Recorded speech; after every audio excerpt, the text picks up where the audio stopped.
Хай. За. Сайн байцгаана уу? За та бүхэндээ өнөөдрийн мэндийг хүргэе. За өнөөдрийнхөө бичлэгийг би Японд анх ирж байгаа залуустаа зориулж хий гэж бодож байна. Японд анх ирэхэд юу хэрэгтэй байдаг талаар өөрийнхөө туршлагаас бас юуг анхааруул дээр үү гэдэг талаар нэлээдлэхүү ярьж өгье гэж бодож байна. Хамгийн анх Японы гайл дээр заiro карт чинь олгодог. Энэ нь болохоор гадаад хүмүүст олгодог оршин суух үнэмлэх. За тэгээд энэ оршин суух үнэмлэхийг гайлаар орж ирэх үед ингээд шууд бүртгүүлээд зургийг чинь тараад ингээд шууд хэвлээд гаргаад өгчдөг байгаа. За яг энэ үедээ 28 цагийнхаа тамгыг цуг даруулах юм а гэж хэлээд тамгаа цуг даруулчвал хэрэгтэй байдаг. Яагаад тэгэхээр Японд оюутан болон гэр бүлийн визээр ирж байгаа хүмүүс 28 цаг л ажиллах зөвшөөрөлтэй байдаг. Тийм учраас 28 цагийнхаа тамгыг даруулсны дараагаар та ажил хийх хэрэгтэй болно гэсэн үг. Оюутан болон гэр бүлийн визээр ирсэн хүмүүс 28 цагаа яг сайн баримталж ажиллаарай. Хэрвээ хэтрүүлсэн тохиолдолд ямар нэгэн торгуул, гайл эсвэл ажиллах эрхээ ч гэсэн алдах тийм эрсдэлтэй байдаг учраас энэ дээр сайн анхаараарай гэж зөвлөмөр байна. За Японы гайлаар нэвтрээд яг амьдрах тухайн газараа ирсэн даруйда тухайн газрынхаа шиакшо буюу хотын захиргаа аль эсвэл дүүрэгт очоод заiro карта заавал бүртгүүлэх хэрэгтэй байдаг шүү. Тэгээ бүртгүүлэх үедээ эрүүл мэндийн даатгалаа бас хэлгүүлээд аваарай. Ягаад тэгэхээр эрүүл мэндийн даатгал бол маш чухал шүү. Энд эмнэлэгт үзүүлэх бол бүр 70% хүртэл хөнгөлж өгдөг учраас эрүүл мэндийн даатгал бол маш хэрэгтэй байдаг. За дараагийн нэг чухал зүйл бол байр. Японд ирсний дараагаар мэдээж байранд орох гэж байгаа хүмүүст бол байр хамгийн чухал тий.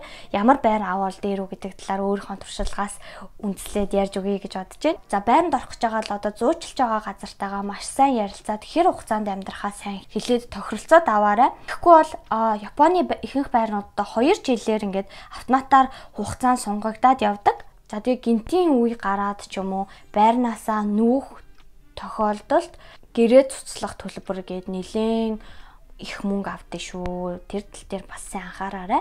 Ерөнхийдөө бол байрнууд нь маш үнэтэй. Яг хаана байрлаж чинь хотын төвдөө, зах дүү гэл тиймэрхүү газруудаар бол байр бүр амар үнэтэй байдаг. Ажил сургуулаасаа жоохон холж байсан хамаагүй айл болох хямдхан байранд орвол дээр ах гэж зөвлөж байна. Ягаад тэгэхээр таны авж байгаа цалин тэтгэлэг чинь 70 ч юм уу те 60% нь байрандаа явчаад байвал та цааш нь мөнгө хурааж хуримтлуулж чадахгүй, хажуугаар нь чөлөө цагаараа аялуулж чадахгүй те тийм тохиолдол гарч болзошгүй. Тэгэхээр аль болох 3 ман юм уу 4 мангийн байранд орвол илүү нэмэртэй байх гэж бодож байна.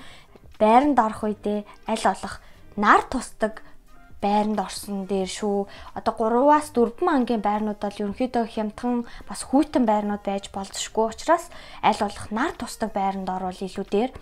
Тэгэхгүй нар тусдаггүй тэгээд нэг давхрын байранд орчих юм бол өвөл бол ер нь өвөл гэлтгүй 100 ч гэсэн даарна. Нэг давхрын байр бол амар чигтэй тэгээд доороосоо ингээд сийгээд байгаа юм шиг тийм хүйтэн жиндүү байдаг.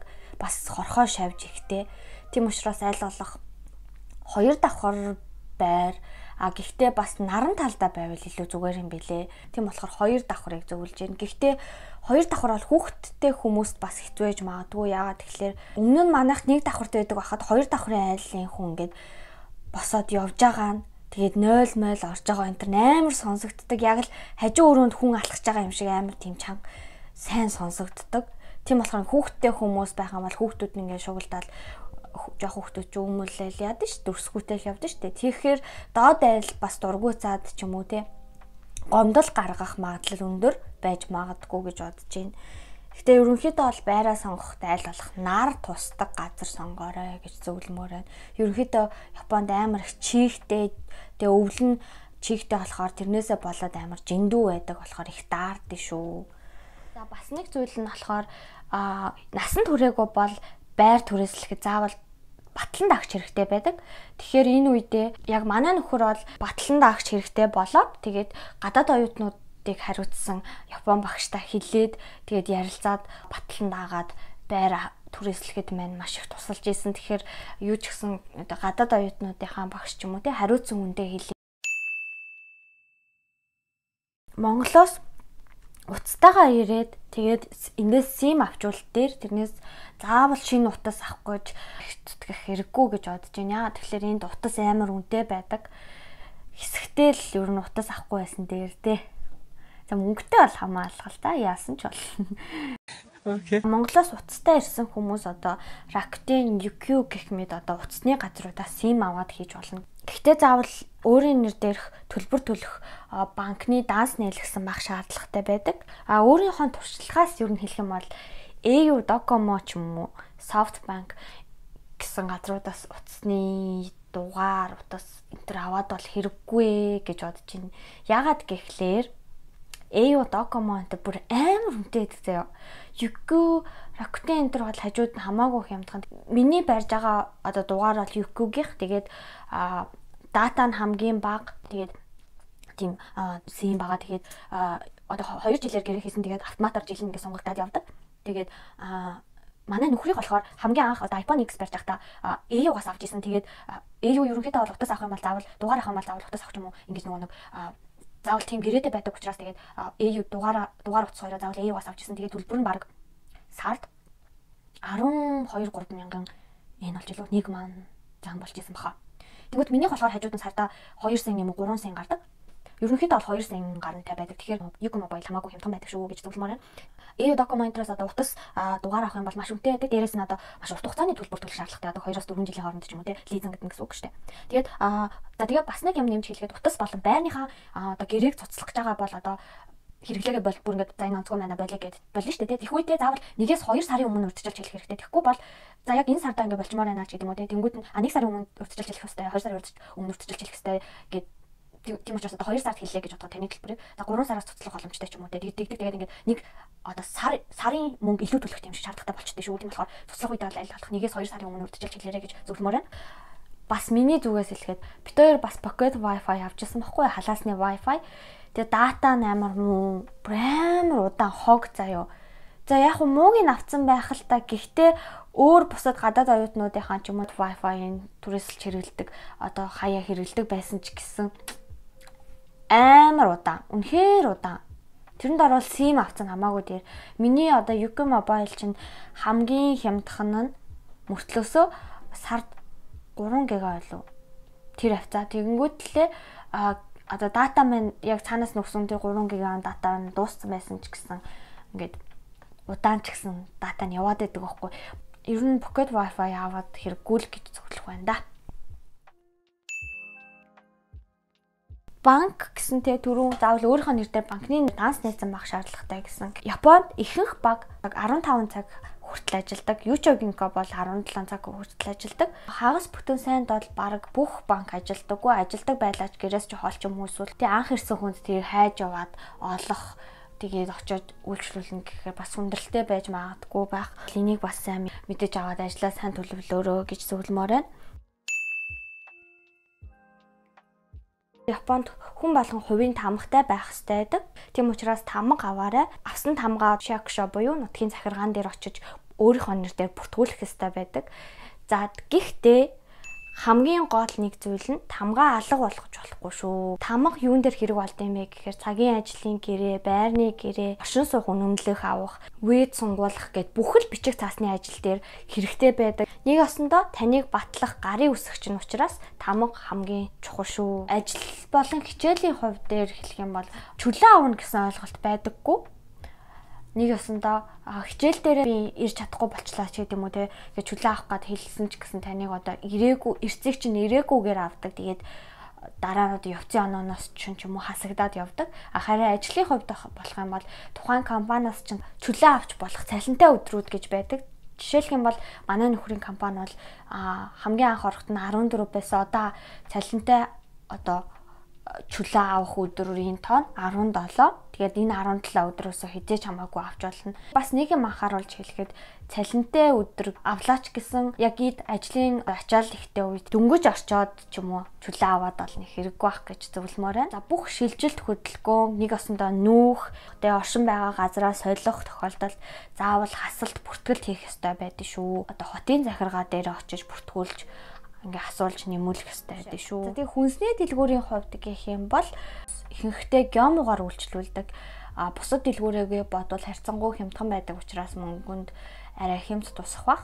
Өөр мэдхгүй чадахгүй зүйл гарах юм бол Japan Zar гэдэг ийм Facebook групп байдаг. Тэр групп дээр юу ч хийсэн хамаагүй асуувал өөрөөс чинь туршлагатай олон жил амьдарсан симпай ах эгч нар чинь бүгдөө туршлагаасаа хуваалцаад заагаад зөвлөд хэлээд өгөх бах. Хамгийн тэгээд хэрэг болох зүйл. Гэхдээ Монголоос авчрах шаардлагагүй. Зүйлийн нэг бол дугуй. Энд бол ажил хичээлдээ хөгшин залуу гэлтгүй бүгдөө дугуй унж явдаг. Яг машинтай нод мэдээж машинаараа явна л та. Ер нь дугуй гэх хэрэгэлдэг, дугуйгаар хичээл сургуультай явдаг хүмүүс олон байдаг. Тийм болохоор дугуй унж чаддаггүй бол Монголд дугуй унж сураад ирээрээ. Дашрам дэлгээд энэ тиймд одоо ингээд хөвтөж байгаа тийм хулгайн дугуйнууд зөндөө байдаг. Энд олон хоног эзэнгүй байна, эзэн байхгүй юм шиг байна гэж бодоод хэрэглэе гэж бодож болохгүй шүү. Хэрвээ ингээд эзэнгүй дугуй хэрэглэж авч эзэнгүй дугуй гэж ер нь бол байхгүй. Тэр нөгөө эзэн хулгаад алдсан ч юм уу те. Тиймэрхүү дугуйнууд их байдаг.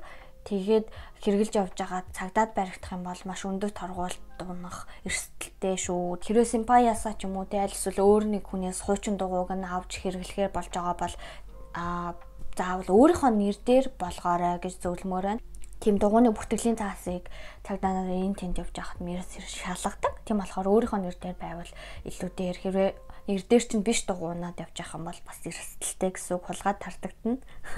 За энэ дээр нэг юм хэлхээ марцсан байна. Монголоос ирэхээс өмнө заавал Монгол интернет дугаараа аваарай гэж зөвлөмөр байна. Интернет Монгол дугаар бол маш их хэрэг болдог.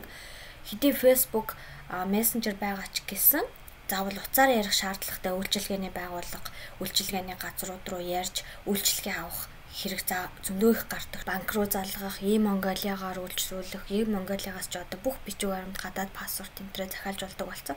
Тийм болохоор тэрнлүү залгаж лавлаж асуухын тулд Монгол дугаар хэрэгтэй эндээс дахиад нэг юм нэмж хэлэхэд Монгол дахь интернет банкны үйлчилгээнүүдийг бүгдийг нь баг нийлгээд интернет банкын утсандаа суулгаад бүртгүүлээд ирсэн илүү амар хэлбэр юм байлээ шүү. Энд бол Монгол руу хаяа мөнгө шилжүүлэх, найзынхаа ээж аавынхаа төрсөн өдөрт бэлэг бэлдэх, surprise барих гэх зэрэг тиймэрхүү зүйлд ер нь бол Монгол мөнгө маш их хэрэг болдог. Тэгэхээр Монголд интернет банкнд нь бүртгүүлээд ирээрээ. Японд жолооны курс сурах бүр амар өндөр төлбөртэй. Монголд ч одоо 200-300 ч юм уу те за өсрөө 500 мянга байлаа гэж бодоход энд бол юу вэ? 6-7 сая лөө 300 мянган yen гэдэг чинь ойролцоогоор тэр хавцаа байдаг.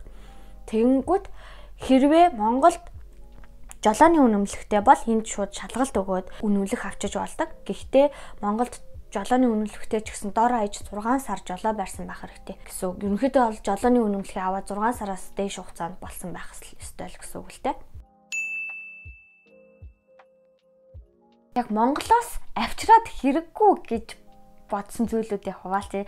Яг миний авчирж исэн энд ирэхэд тэг хэрэггүй болж исэн зүйл их юм бол хамгийн ихэнд одоо нөгөө нэг юу утасны цэнэглэгч заа бөөрийнхи толгойтой.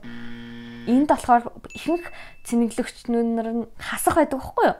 Тэгээд тэр бөөрийнхи толгойтой цэнэглэгч тийм залгуур хайрцагтдаг нь бүр ямар ч хэрэг болохгүй шүү. Цахилгаан бараа авчирхаар бол одоо вольт хүчтэлийн сайн хараарай. Японд бол 100-аас 110 вольт байдаг бол Монгол ч 220 вольт шүү. Тэрийг сайн анхаараарай.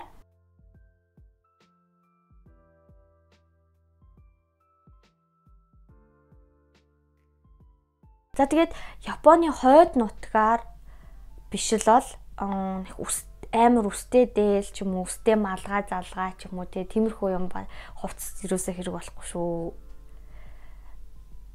Ачааны нэмэр бол гэж бодож байна. Монголоос ирж байгаа хүмүүс махан бүтээгдэхүүн болон сүүн бүтээгдэхүүн авчирвал яах вэ? Пакетлаад ирвэл мөнгөлөг цаас энтер тэгээд ирвэл ч гэдэг юм уу зүгээр ээлээ ч гэдэг юм уу тэгж битгий авчирээрээ гэж дахин сануулмаар байна. Яагаад гэхлээр Япон хилээ нэгээгүй нэлээд удцсан байгаа.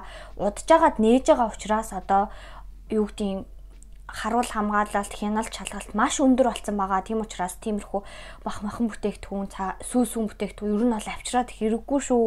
Хүмүүс бүр адууны хомоол, хуушуур юу ч авчирсан байсан дээ. Бүр зурагтаар гараад тэгээ жоохон эвгүй юм байлээ шүү. Хэлийн хяналт шалгалт чанга биш байлаа ч гэсэн одоо энэ махан бүтээгдэхүүн болон сүүн бүтээгдэхүүн оруулж ирэх чинь цаанаасаа хуулаараа хориотой зүйл учраас хяналт шалгалт нь чанга биш байсан ч сул байсан ч хамаагүй тийм эрсдэлтэй үйлдэл битээ хийгээрэй гэж зөвлөмөр байна.